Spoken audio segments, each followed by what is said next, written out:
Lahore high court Rana Sanaullah की जमानत पर रिहाई के फैसले में भी सवाल उठा चुकी है और फैसले में सियासी इंतकाम की भी बात की गई है। लाहौर हाईकोर्ट के तफसीली फैसले के मुताबिक राना सनाउल्लाह के वुकला ने दलाइल में कहा कि उनके खिलाफ मुकदमा इसलिए बनाया गया क्योंकि वो हुकूमती पॉलिसियों पर खुलकर तनकीद करने वाले ऑपोजिशन पार्टी के रुकन थे, जिसकी वजह से राना सनाउल्लाह को जेल में डाला गया।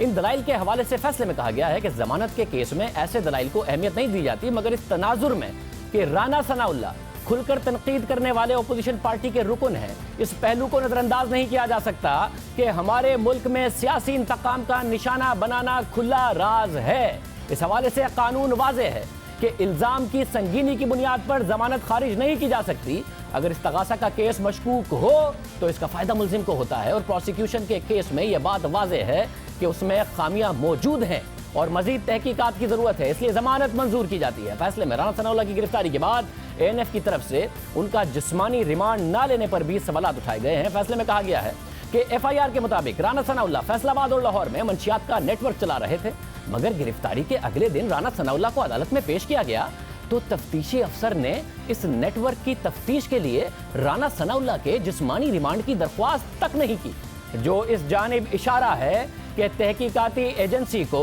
राना सनाउल्लाह के मंशियात स्मगलिंग का नेटवर्क सामने लाने में दिलचस्पी ही नहीं थी। अदालत के मुताबिक तफ्तीशी अफसर ने इस केस में मुल्जिम का जुडिशल रिमांड देने की दरख्वास्त कर दी। हालांकि ऐसे केसेस में आमतौर पर जिस्मानी रिमांड मांगा जाता है ताकि मुल्जिम की ऐसी सरगर्मियों को सामने लाया जाए। ANF की इस कार्रवाई के हवाले से अदालती फैसले में कहा गया है कि इस केस में प्रोसिक्यूशन के रिकॉर्ड के मुताबिक ये तस्लीम शुदा पोजीशन है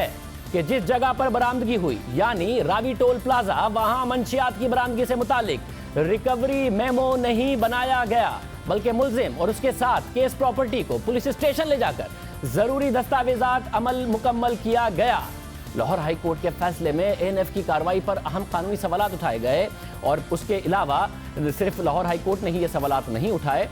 ये जो मामला था ये बाकायदा तौर पर काबीना में भी गया। काबीना के अराकीन राना सनाउल्लाह मंशियात केस में सबूत सामने ना आने, जमानत के फैसले में अदालत के सवाल उठाने के बाद पहले ही परेशानी का इजहार कर चुके हैं। इस बारे में हम 31 दिसंबर